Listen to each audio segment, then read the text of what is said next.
Hey there guys, welcome to a brand new edition of Time About the Movies. We're jumping into March of 1989, the weekend of March 3rd.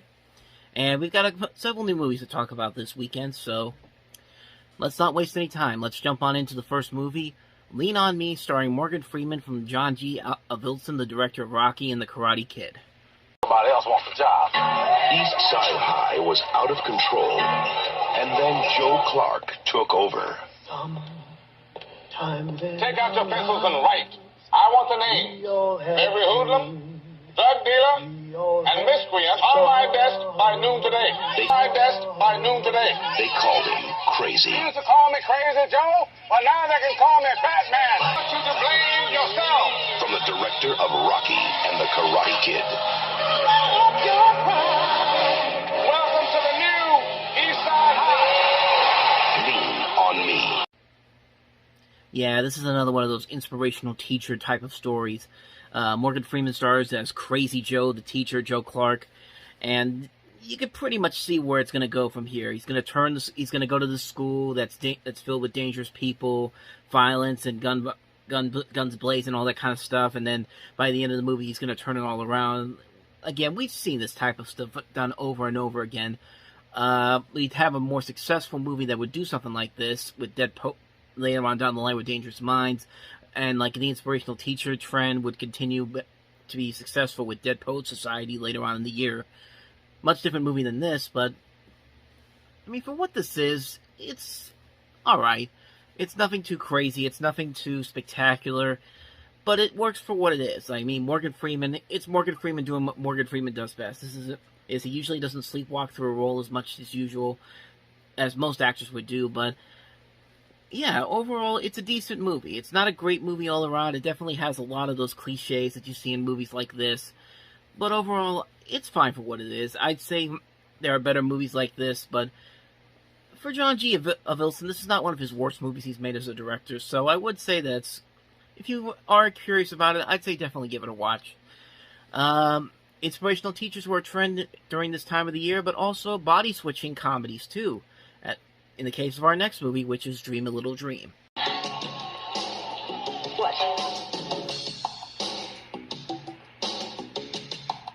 Oh my God. Come on.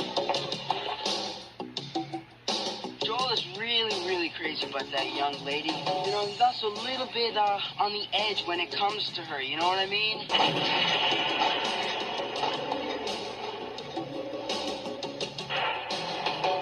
This wasn't supposed to happen. Oh my God. From him. Now, Bobby has 3 days to find himself. That's rude, mister. To pass high school. I just thought SAT meant Saturday afternoon test. And steal his best friend's girl. Well, maybe. Jason Robards, Corey Feldman, Piper Laurie, Meredith Salinger, Harry Dean Stanton, Corey Haim. You were expecting maybe Freddy Krueger. Dream a Little Dream. Yeah, this was the time when we had a lot of these body switch type comedies. We've had stuff like Big, which was the biggest success of them all. But then you get stuff like Vice Versa, which was alright. And then, Like Father, Like Son, 18 Again, and now Dream a Little Dream, which of all of these movies, this is one of the ones that really doesn't work. Like this has there's a lot of confusing elements in here, despite a pretty good cast, which includes the Corey brothers, Jason Robards, and Piper Laurie. But yeah, this is definitely not one of the better ones. It's a pretty lackluster body switch comedy, but it's not just 2 people switching bodies; it's 4 people switching bodies, which really causes a lot of confusion overall in the film itself. Like, the jokes don't really work all that well. And I think just people went to go see this because it had the 2 Coreys in it. Because, like I said, this was the 3rd film that they were in. They would also have License to Drive later on in the year. And I can't remember what the other one was. I think... Was it Lost Boys? Let me think for a sec. It was Lost Boys. And License to Drive was actually the year before. So, yeah, this is definitely not one of the better films from the 2 guys. And it's just kind of a generic body switch comedy. Not really one of the better ones. Definitely a hard skip on this one. So let's go on ahead and move on to the next movie. I don't know what to say. Oh, but the Lord is my shepherd. Meet Zach Hutton. Darling? After 10 years of marital bliss, his luck is about to run out. Come on, Angie, for God's sake. Oh. He's been thrown out, and he's about to discover that being single can be dangerous. John Ritter. But there is a God! And he's a gag writer! What the fuck?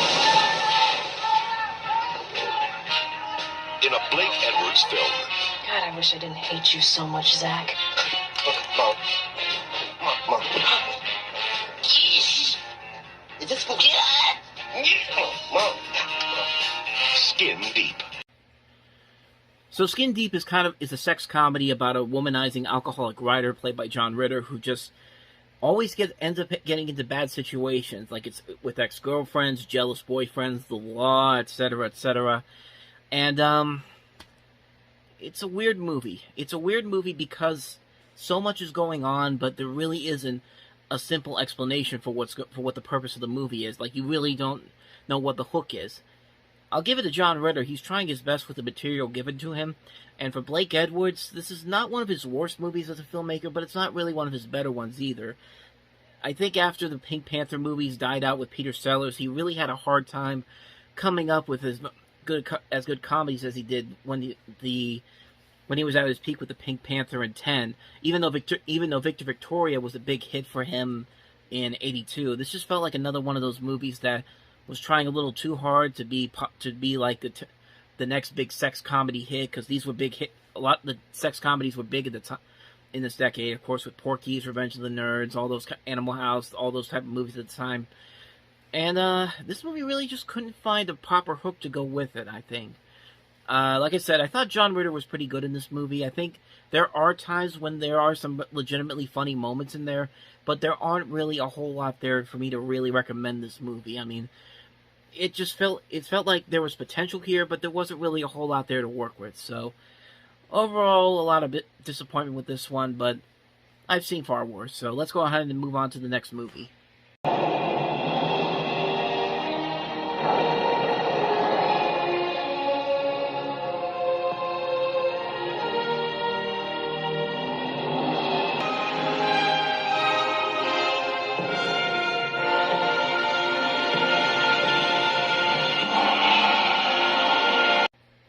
Written by the same man who wrote Apocalypse Now and produced by the same man, Albert Ruddy, who did The Godfather.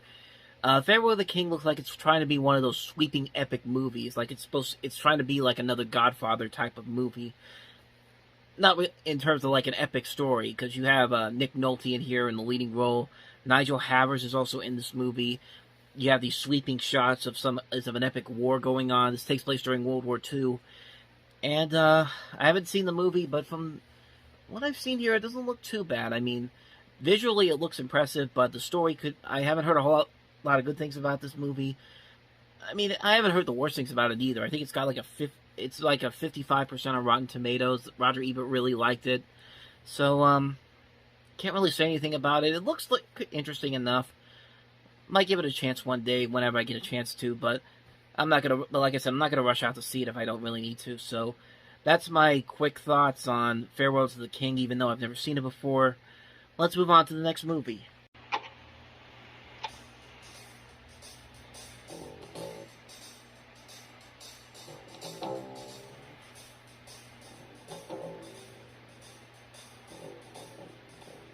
I'm 50 years old. I'm a partner in a big law firm. You know, I'm very successful, and I still haven't resolved my relationship with my mother. Zoe, I know this is difficult, but your father and I are trying a reconciliation. What? Look, I'm moving out. Where you gonna go? What can you afford? You don't want to sleep with me anymore? Hey, I'm a big boy. You don't have to go out in the street.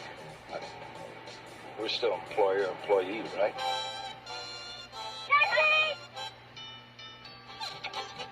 A bald tilt. I'm not completely bald. You will be. New York Stories is an anthology film with 3 different mini-films, such as Life Lessons from director Martin Scorsese, Life Without Zoe from director Francis Ford Coppola, and Oedipus Rex, written by Woody Allen, starring him. And These are three heavyweight directors working on an anthology film, and for the most part, it's a pretty good movie. I liked all three of the segments well enough. I don't think any of them were truly groundbreaking in a way, but I think there was an interesting idea of making three segments about stories that take place in New York City. You got all these great actors involved here: Woody Allen, Rosanna Arquette, Mia Farrow, Julie Kavner, Nick Nolte again, Talia Shire, and overall, I'd say it's a pretty decent movie. I wouldn't say it's one of the best movies from any of these three guys, but it is fine for what it is. I think it is. I think there are enough things about these movies that have merit to them. These short movies, I should say, that have merit to them, but they're not going to stand out as some of the best work by these guys. So overall, good movies. Not gonna really be remembered as much afterwards. So on to the next film. Now prepare yourself for a shock. Looks like about 1.5 pounds here, Mrs. Hollander.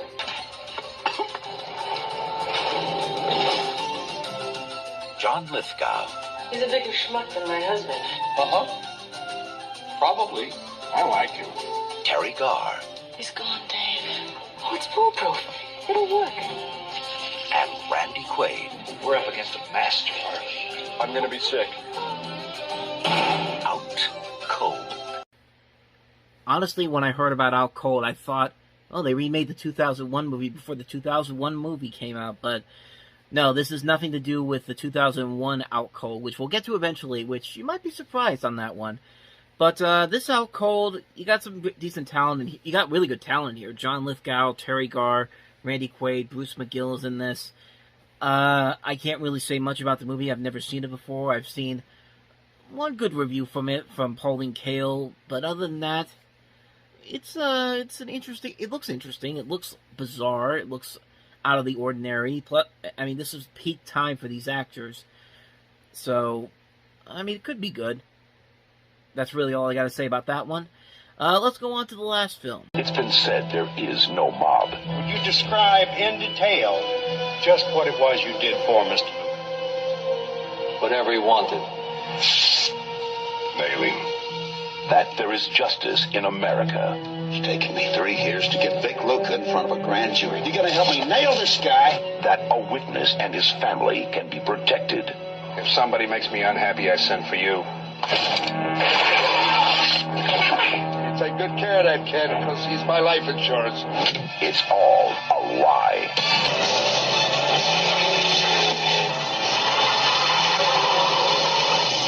Hit List. Hit List, a movie where the director and Jan Michael Vincent were drinking during the shoot, even though Jan Michael Vincent was hired because he told the director that he had just finished rehab. That's pretty much all I've got on this movie. I've never heard of it before. Looks pretty generic, but if your actor has to drink again, even though he had just gone through rehab, then there's got to be a problem here. The movie just looks pretty generic. That trailer it just feels like it's a mafia movie. It's a corrupt court case mafia movie type of thing. Nothing about it really looks all that interesting. I mean, if you have to put an image of a sign that says "wrong way, severe tire damage" when you just showed the severe tire damage before you showed that sign, that's not a promising sign for this particular movie. So it's got a decent cast in it too. Lance Henriksen, Charles Napier, Rip Torn. That's all I've got on this one too. I mean, it looks pretty generic, but at least it's got somewhat of a decent cast to it, so can't really argue much about that. And I was going to look at 5 movies today, but unfortunately I couldn't find any clips from Hanusen, which was the 5th film on the list here, but I did find stuff for the first 4 films, and I'll talk about those films right now, so let's go ahead and get started. Let's talk about the first movie released that weekend, the big new release that came out that weekend, if you want to even say big, but Police Academy 6, City Under Siege.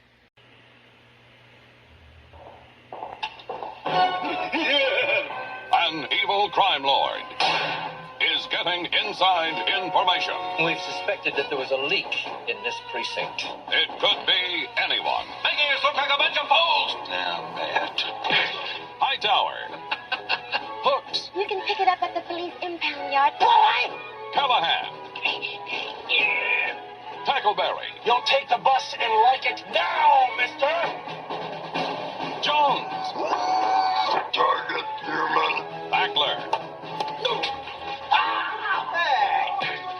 Christmas. Maple, my Christmas. Or Commandant Lazard. I know we shall soon triumph over our enemies. They're the biggest wheels around.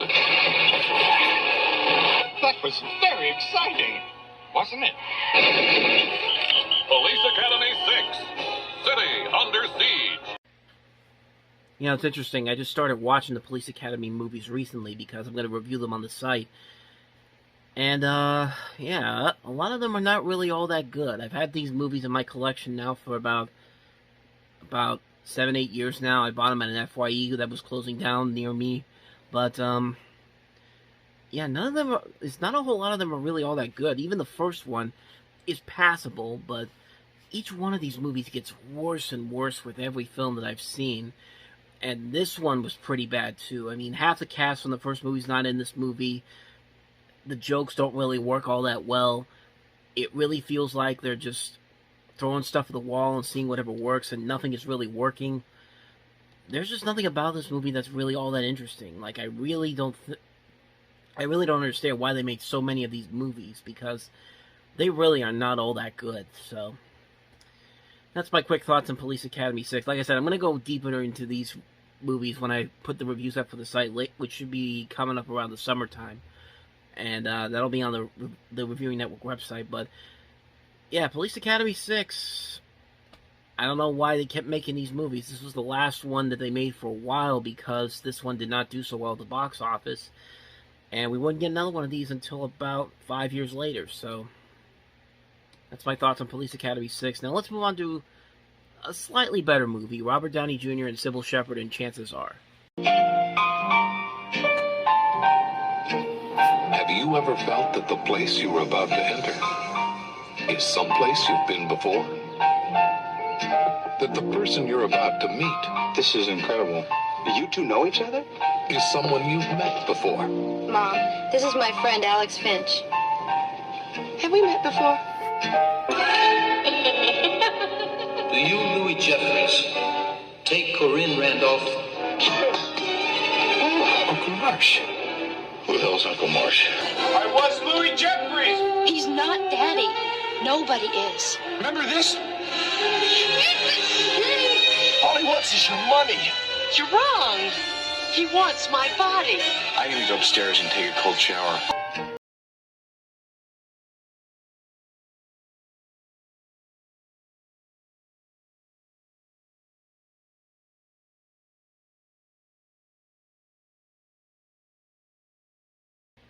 Directed by the same man that did Dirty Dancing, Emil Ardolino. This movie was a lot better than I thought it would be. Really, this premise could have really been, with a terrible writer and a director, this could have really gone the wrong way, but they find a good comfort zone to work with a story like this, a complicated story like this. And overall, it is a pretty funny movie. I like Robert Downey Jr. in this. I like the chemistry that he has with Sybil Shepherd and Mary Stuart Masterson. I like Ryan O'Neal in this movie. I think the casting works really well here. The music is very good. The writing and direction is pretty solid. Like I said, this could have if this had been in the wrong hands, this could have been really, really uncomfortable to watch. But overall, it's a pretty good movie. I'd highly recommend checking out Chances Are. So let's go ahead and move on to the next movie, Terry Gilliam's The Adventures of Barry Munchausen. I think I did it again. The Adventures of Baron Munchausen, not Barry Munchausen. Terry Gilliam's The Adventures of Baron Munchausen. Okay. From the director of Time Bandits and Brazil, a new movie full of noise.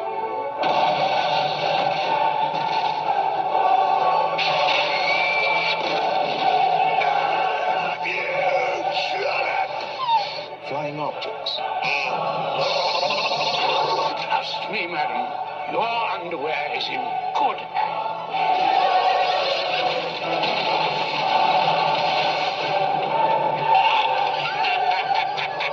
I'm back!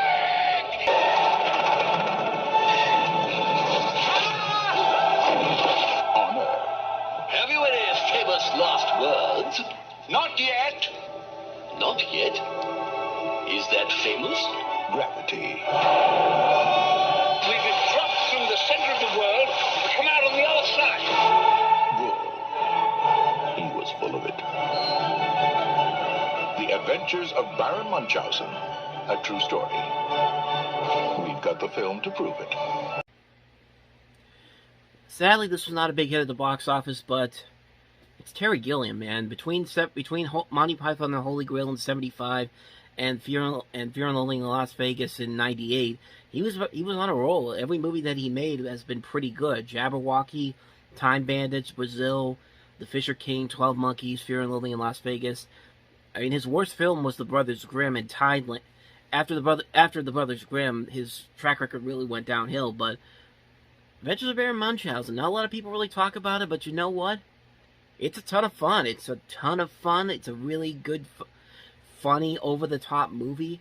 A lot of great lines in it. Half the people from Monty Python are involved in this, and just a nice-looking. But yeah, you got some notable faces in here: John Neville, Eric Idle, young Sarah Polley, who would later be seen in the Dawn of the Dead remake, Oliver Reed, Robin Williams, Uma Thurman. Terry Gilliam himself cameos in this. It's just a fun movie. It's just a fun, insane, over-the-top movie. It doesn't have quite the same memorability factor that Time Bandits and Brazil and Holy Grail do, but it's still a ton of fun. It's Terry Gilliam doing what Terry Gilliam does best. Fantastic movie. Very underrated film. Definitely check out The Adventures of Baron Munchausen if you can. I did it again. The Adventures of Baron Munchausen. The Adventures of Baron Munchausen. I'm keeping these outtakes in here, by the way, so... Anyway, let's move on from here. Let's get away from that one, and let's go ahead to the last movie on here, Jackknife. Every once in a while, someone special comes along, and your life will never be the same again.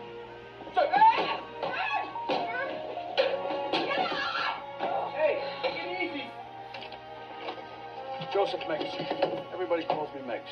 Meggs. That's my name. Don't wear it out. It's a ridiculous name. Ain't it?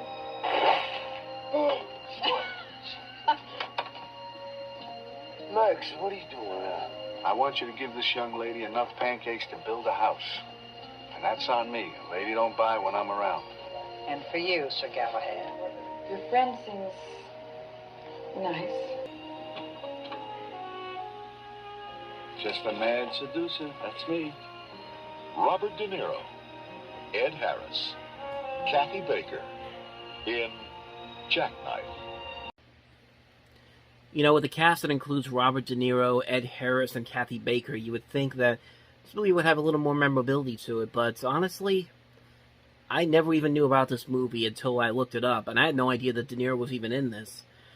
But, heard some decent things about it. Like I said, I've never seen it before, but it does look a little too generic in a way. Like, I do think it's supposed to be a smaller, serious story. De Niro is playing a character who was a Vietnam War veteran. He goes to see his friend who has PTSD, and De Niro falls in love with his sister. And it's not a bad concept for a smaller movie. I think it could work, but like I said, haven't really seen it before, so I can't really comment on it. The trailer doesn't look too bad for it. It's not one I'm going to rush out to see, but I think it doesn't look too bad. I haven't heard anything really terrible about it, but yeah, like, if you've got Robert De Niro and Ed Harris in your movie, you'd expect that this movie to be a little more memorable to people, but other than that, I haven't heard anything about anyone say anything really interesting about this movie, but except that it's got De Niro in it. But yeah, like I said, I haven't seen this movie, I can't really comment on it, but that's Jackknife. That's all I really got to say on this one. But let's start with the movie that ended up being the #1 movie in the country that weekend. Chevy Chase returning in one of the two sequels he was in 1989, Fletch Lives. He was America's greatest investigative reporter. And now, he's back. Any mail for me? Fletch Lives. He's a master of disguise. Elmer Fudd Gantry. This house is obviously infested with Reticularis mariacoma. Well, what's that? That's what? And a dedicated professional. I quit. Rumor has it that you have inherited a sizable piece of property. Mr. Fletcher? As far as you know. And stop at nothing. Hold on tight! Chevy Chase. Fletch Lives.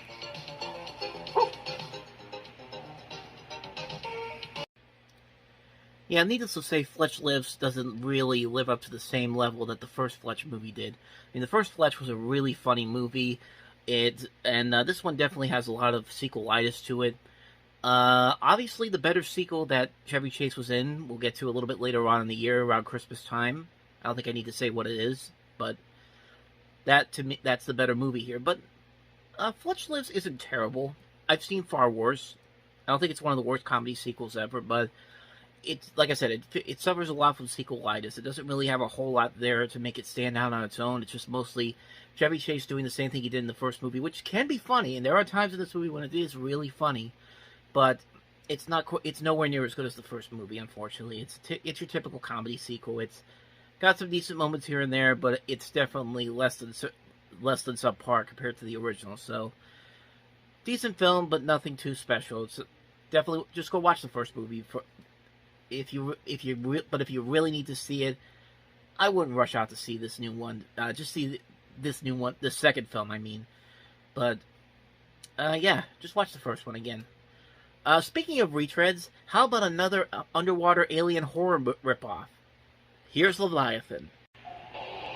It was an experiment that tampered with nature's most basic laws. It went terribly wrong. It was buried 5 miles down. Now, a crew of undersea miners is about to stumble upon this terrifying secret. Shack to 7. What's going on out there, Williams? My God, are you picking this up? Look at this. Leviathan. Currently with a Russian fleet in the Baltic Sea. Currently it's rusted junk and we're looking at it. Look away there. Don't touch anything! What are you trying to tell us, Doc? It absorbs the intelligence of its victims.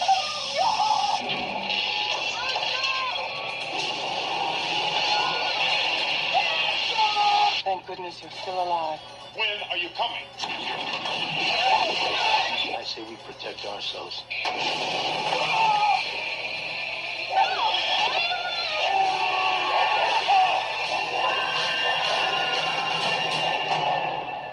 Leviathan. You know, interestingly enough, C.J. Molina, Miguel Ferrer was in Deep Star 6, and RoboCop Peter Weller is in this movie, so they were both in movies about underwater alien creatures, and you could probably say this is probably the better of the two, but neither one of these movies are really all that good. I mean, they're both pretty much the same thing. They're just alien underwater, and this is more like The Thing, too, kind of more. Like, Deep Star 6 was at least kind of like Alien meets Friday the 13th. This one just takes it like Alien and The Thing.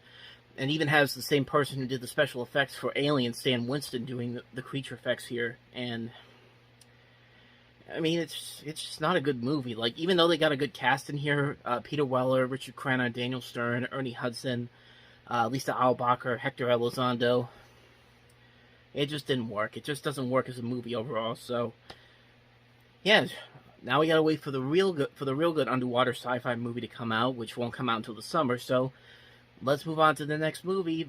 And you know what? If you don't want to see Fletch Lives, you don't want to see Leviathan, you can always go see a Disney classic. Disney Pictures. And here we go! This spring, get ready for fun. Look out below! Get ready for adventure. Wait for me!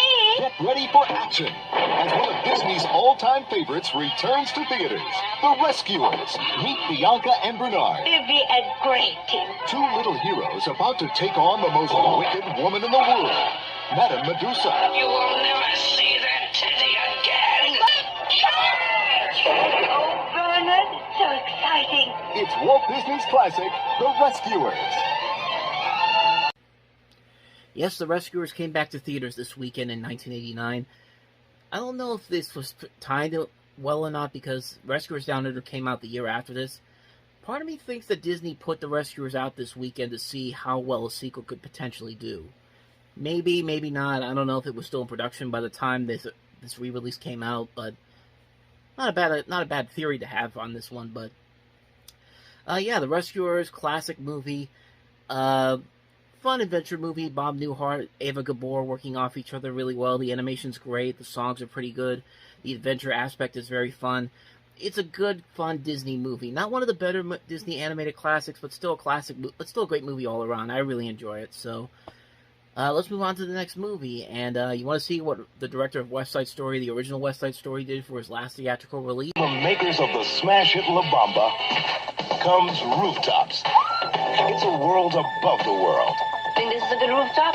You got a home, a world of danger. I want to be active by tomorrow. Passion. You got something going with this kid? And rage. No, he's gonna go off the mobile. Rooftop. Yeah, this was the last movie Robert Weiss did before he passed away. Theatrical release. He did do one TV movie in 2000, but other than that, this is the last thing we have to remember theatrically from the director of West Side Story, The Haunting, The Sound of Music, The Sand Pebbles, Star Trek, The Motion Picture. Ripping off Breaking. That's pretty much all this is just ripping off Breaking. Next thing you know, you'll tell me that Merchant Ivory tried to rip off Breaking too. I'm a normal person. I'm trying to achieve the middle class. You never get from a relationship what you think you will. Go out for coffee, talk to each other about relationships, and then you jump into bed with each other. There's a lot of women that'd be happy to have me around. In the times of prehistory, there were real gods, like me. Today's world, it's a slave system. I'm trying to... Are you sure there are no available men in New York? You're the only other woman here besides me. What happened to the others? I didn't invite them. Celebrating being single and successful.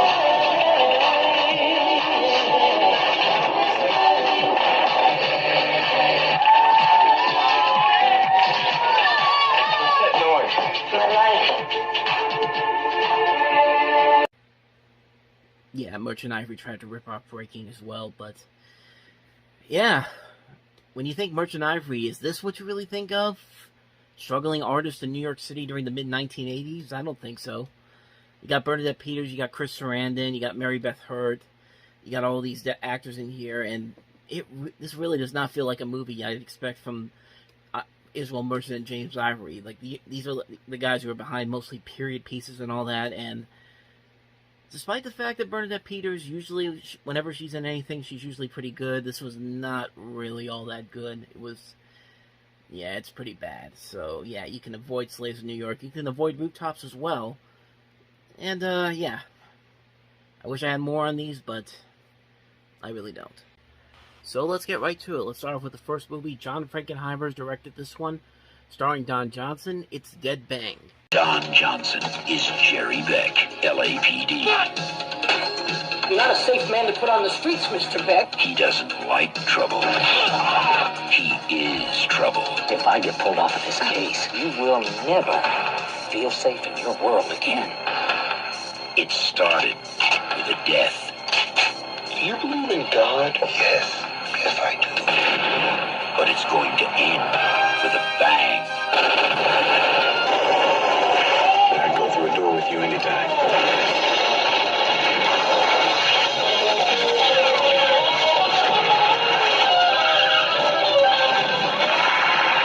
Don Johnson. Dead Bang. So like I said, directed by John Frankenheimer, this movie is based around a real-life detective, Jerry Beck, who tracks the killer of the Los Angeles County Sheriff's deputy and uncovers a plot involving hate literature, white supremacy militias, and arms trafficking. Yep, that's pretty much the 80s. I mean, we can make fun of this stuff now as long as it's in a generic cop movie, but not every one of these movies can be kind of like Mississippi Burning, where they tried to take it seriously. And this is definitely not one of John Frankenheimer's best works. I mean, John Frankenheimer, if you don't know who he is, he's behind such movies as Ronin, Black Sunday, Grand Prix, the original Manchurian Candidate. This was during a stretch where he wasn't really putting together a whole lot of his best stuff. I mean, this was pretty much near the tail end of his career, too. And Don Johnson, just like Tom Selleck, he's coming off a big TV show, Miami Vice, and he's just taking whatever he can get as far as film roles, maybe to potentially break out as a potential movie star. And not everybody can be just like Bruce Willis, who just hit the ground running when he started Die Hard at the peak of moonlighting success. But I mean, I don't think Don Johnson's a bad actor.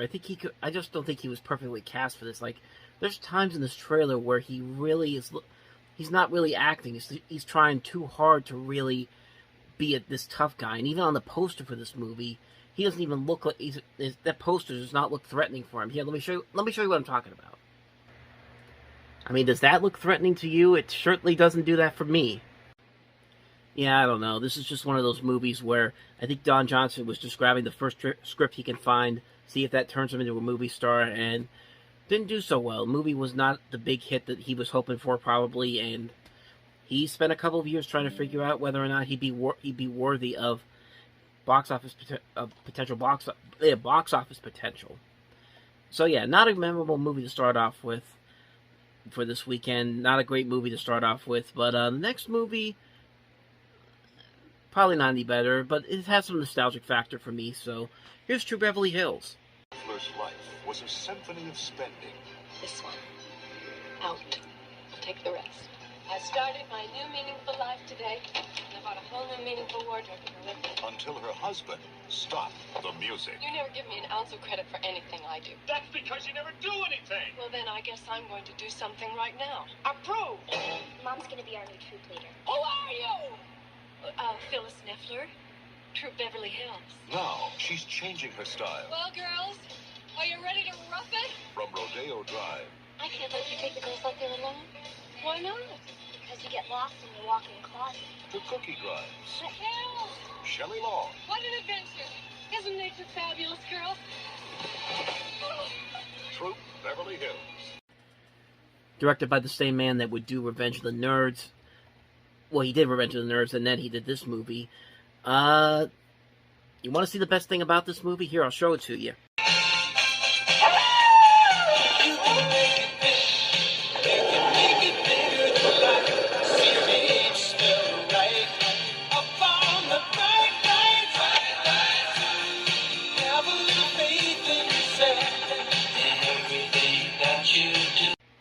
Or at least what I can, because, you know, YouTube's copyright things, and who knows, they're still going to probably put a copyright claim on that. But yeah, the intro by John Kay, the guy who would later do Ren and Stimpy, that's probably the best thing about this movie, because after that,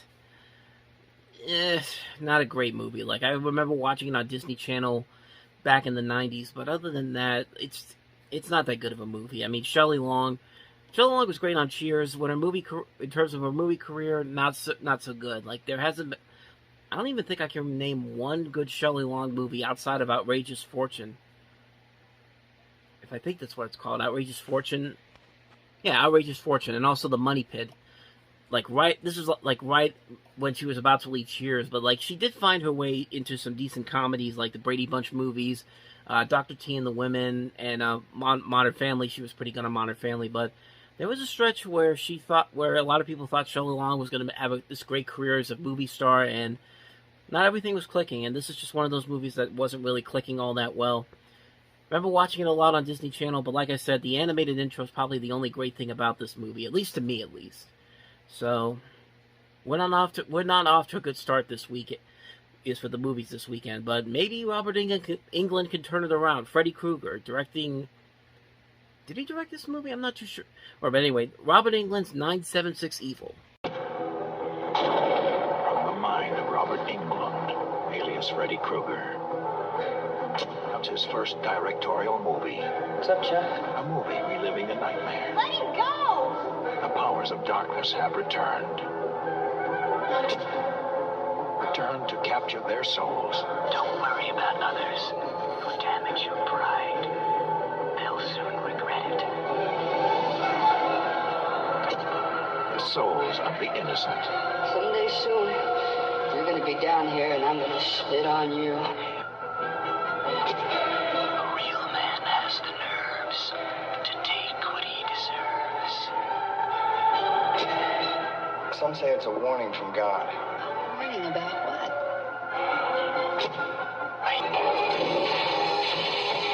Robert Englund's 976 Evil. And yes, he did direct this movie. I had to look it back up again. There was a time when Robert Englund, after Nightmare on Elm Street, he was trying to break out into different things, but he just basically kept staying in the horror genre. There was this, and then he tried to do like a horror version of Phantom of the Opera, which wasn't all that successful. And, yeah, you can kind of see why this one didn't take off as well. It is kind of a mediocre-looking movie. you expect more from Robert Englund as a filmmaker, maybe, but yeah, this movie really didn't work all that well. It didn't have the same power that the Nightmare on Elm Street movies do, and I think it was the only movie that Robert Englund ever directed, as far as I know. But yeah, nothing too interesting about that. Nothing too interesting came out this weekend. It was just mostly just forgettable stuff. Ready for another boring week of movies? Because we are now at the tail end of March. March came in like a lion, and it's going out like a lamb. Only 2 movies to look at today, so let's get right into it. Let's start with the first movie, Sing. It takes guts. It takes inspiration. And sometimes it takes everything you've got to fight for what you believe in.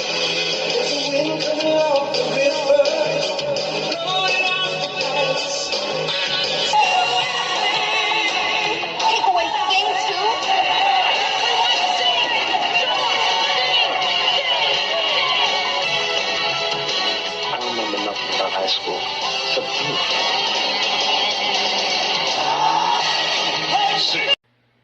And you can tell that's not the Sing that features the talking animals, the CG talking animals. No, this is a different kind of Sing. A different kind of Sing that's done by the same team that did the far superior Footloose. The cast in this includes Louise Lasser, Lorraine Bracco, Patti LaBelle, and Cuba Gooding Jr. But, yeah, as you can kind of tell there, not the best quality footage I can get here, but there's really nothing to this movie that you haven't seen done already in movies like this. It's like Breaking. Like, it's got to say, instead of them saving the rec center, they got to save this music program. It's pretty much just that. And the songs in this movie are not even all that memorable. Like, the songs in Footloose are memorable. Like, you'll still remember the songs in Footloose. I couldn't tell you one song in this movie that I remembered when I saw this movie a few years ago. And, yeah, like I said, I really got nothing on this one. This is a boring, lackluster, not all that exciting movie. So that's all I got to say on that. We got one more movie, but at least this one does at least have a following, and you're about to see what that one is. Heather McNamara, Heather Duke, Veronica Sawyer. Why are you such a mega brat? Because I can be. The most powerful clique at Westerberg. God, Veronica, so much? Most people would die to get into it. Heather #1 just looked right at me. I'm worshipped Westerberg, and I'm only a junior. Veronica would kill to get out of it. You were nothing before you met me. You were a Girl Scout cookie. JD has come to answer her prayers. I'm a no-rest build-up man myself. We'll kill her. He's got a way with women. A way with words. Is this as good for you as it is for me? Life can suck. And a very special way with a gun. It's coming up here to kill you. That's it. We're breaking up. Young love. Heathers, a killer comedy. Now that's what I'm talking about, Heathers. Classic movie from director Michael Lehman, written by Daniel Waters, who would later go on to write Batman Returns. Interesting enough, this movie was actually written for an intention for Stanley Kubrick to direct this movie. In fact, that they wanted to get Stanley Kubrick to direct this film. However, he passed on the project. And you could tell that he took a lot of inspiration from Kubrick's black comedy Dr. Strangelove, and the way this is set up. Just the levels of insanity and dark humor that this goes through. And it's just a great, hilarious black comedy. I mean, it's a really funny, dark comedy with Christian Slater, Winona Ryder, Shannon Doherty, and it's just a classic, just a great classic movie. It's not afraid it's not afraid to surpass its boundaries, go crazy, go over the top, and you see it in those little bits from the trailer.